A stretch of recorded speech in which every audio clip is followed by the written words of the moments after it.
Yeah, so my name is Brennan Stade, and I am 14 years old.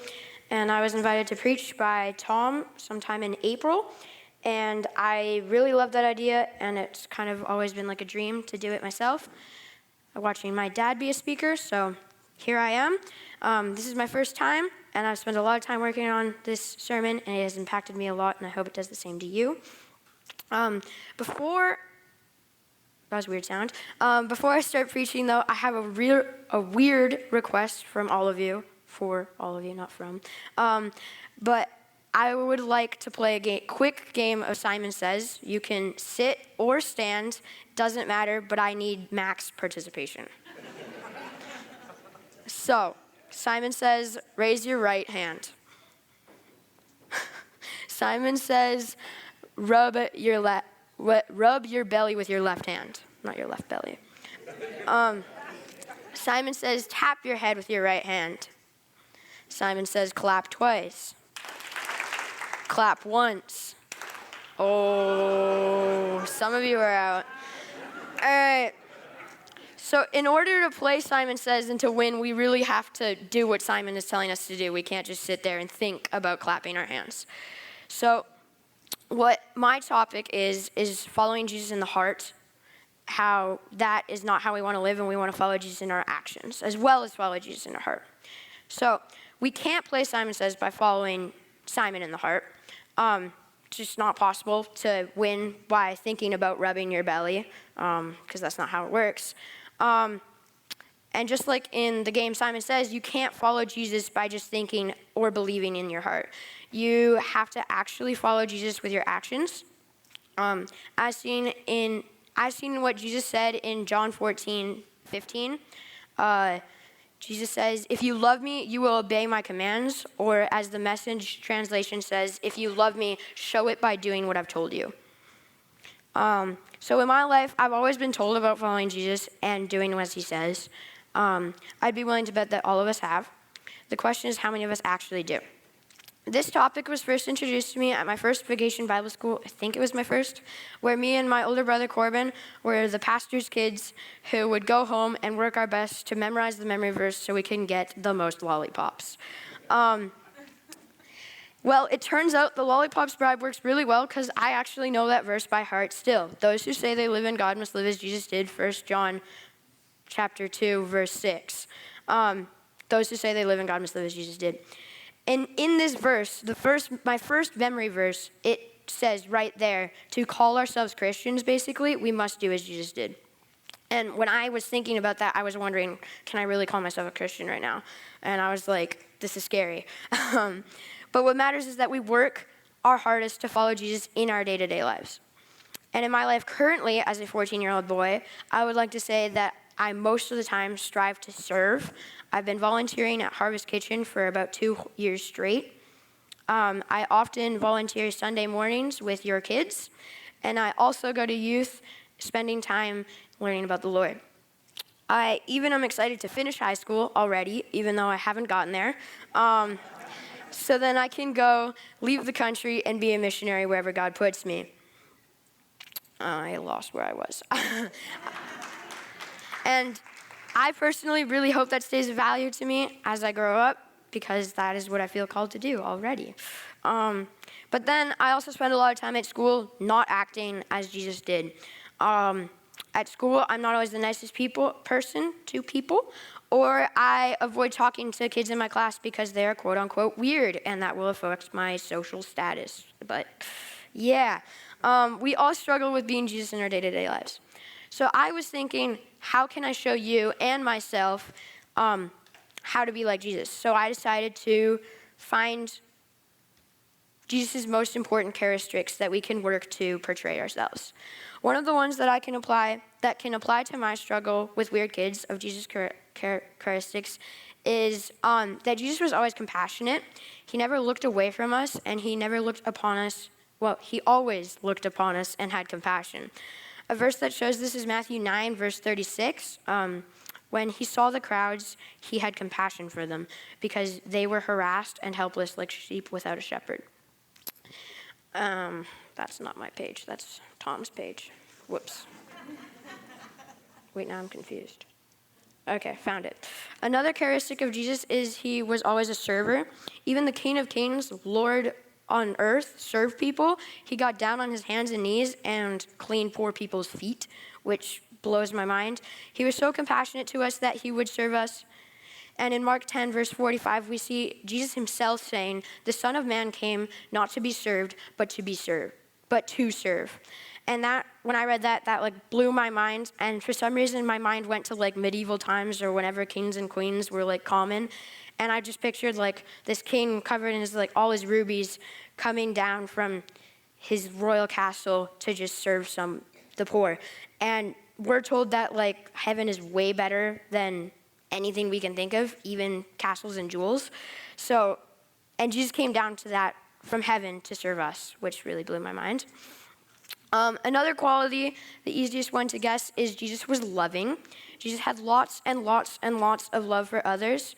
If he didn't, he wouldn't have been very compassionate or serving. Jesus died on the cross for all of us, as we all know. Even after asking God if there was another way to wanting to live, he still willingly was captured and died on the cross for all of us to save us from lives of sin.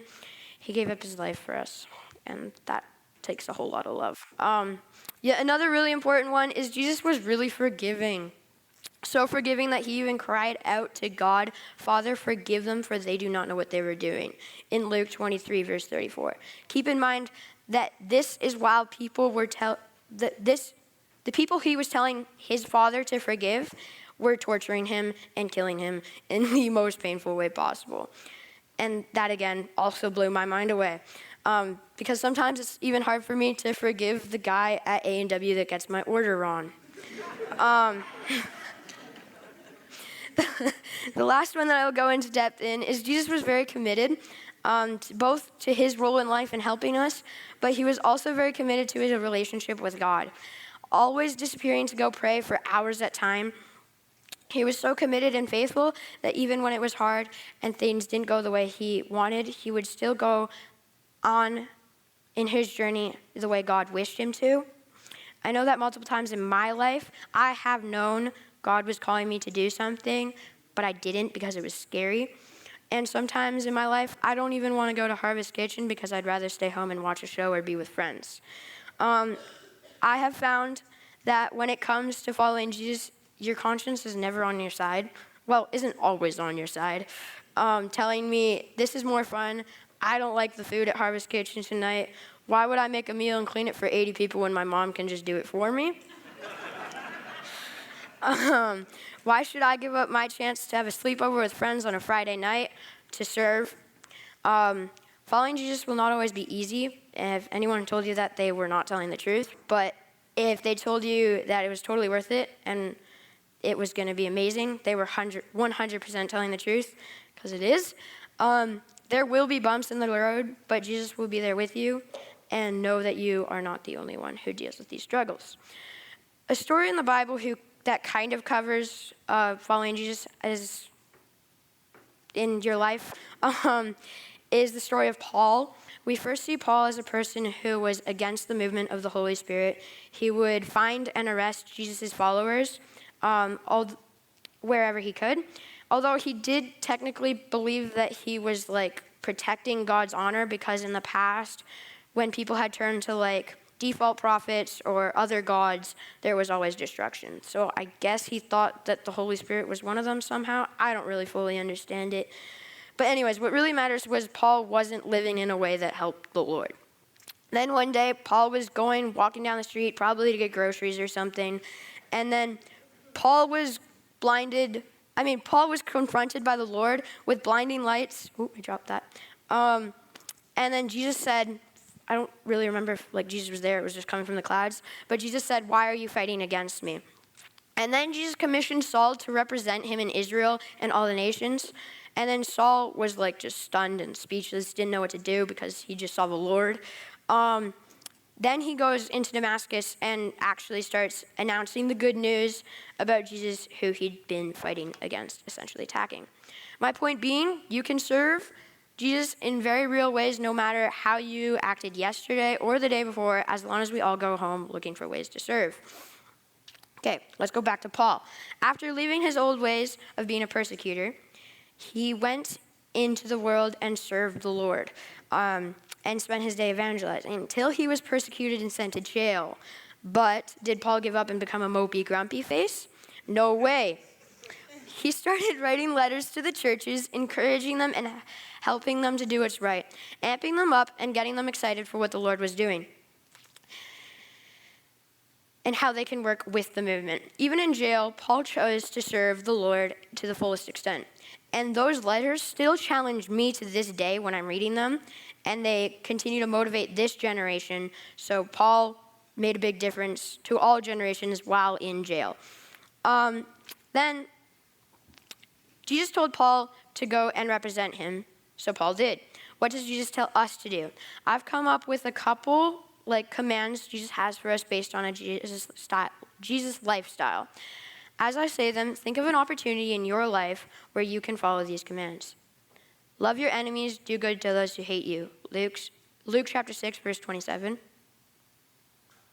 Make disciples of all nations, teaching them to observe all that I have commanded you. Matthew chapter 28, 19, verse 20. Feed the hungry, show hospitality to strangers, care for the sick, visit those in prison. Matthew 28, 35, verse 36. Do not lay up for yourselves treasures on earth, but lay up for yourselves treasures in heaven. You cannot serve both God and money. Matthew 6, 19, verse 24. Matthew chapter 6, verse 19 to 24. And you shall love your neighbor as yourself. Matthew 22, verse 39. I need to work on saying what verse it is. Anyways, my challenge for you is to pray and ask how, when, and where you can live in a way that is more following Jesus in action and not in the heart. For me, I feel strongly called to leave high school, as I already said, and go evangelize and be a missionary. For a lot of us, though, we have lives here in Niagara, we have families and jobs that we can't just leave. But there's also so many ministries that we can serve in here in Niagara that make a light in Welland and Niagara, such as Beyond the Streets Welland, Harvest Kitchen, prayer walks, and for those in St. Catharines, our church has the shelter, and there's so much more. I would invite you to step out of your comfort zone and do these things and serve the Lord. The Lord always meets me when I step outside of my comfort zone for him. Right now, I was terrified walking up the stage, but I feel calm now. But now I'm going to ask us to do something just a little different, maybe stepping out of our comfort zones. I have some questions that we're going to spend some time the next little bit in a listening prayer. There will be 3 questions on the screen, and I would just advise you to go find a corner or stay at your table and just spend time in prayer with the Lord. And ask these questions and just sit and wait. You can do that now.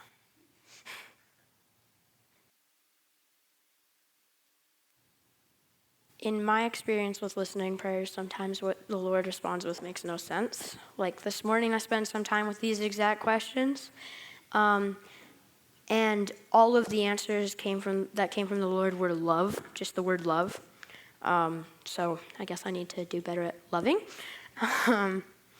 So if the Lord invited you to serve, or you just feel like you want to, Amy Hands is in the nursery, and she will be outside at the barbecue today, and we desperately need volunteers this summer for Harvest Kitchen. So take the first step, sign up to volunteer at Harvest Kitchen, because we have the most fun on Friday nights. I've played hockey in that back corner with mops, and I've done a lot of other stuff. Don't tell Amy I'm telling you this, because I might get in trouble. As I've been reflecting on the idea of following Jesus is not something you do in your heart, but something that you need to do in your actions, I've been extremely challenged once again to reflect. I've been extremely challenged to reflect on how much my life actually looks like Jesus. So this summer, I texted Amy, and I am committed to putting my faith into action by volunteering at Harvest Kitchen every Friday that I am in town. What about you? Will you join me in finding spaces that you really can live out your faith? And that is all I have.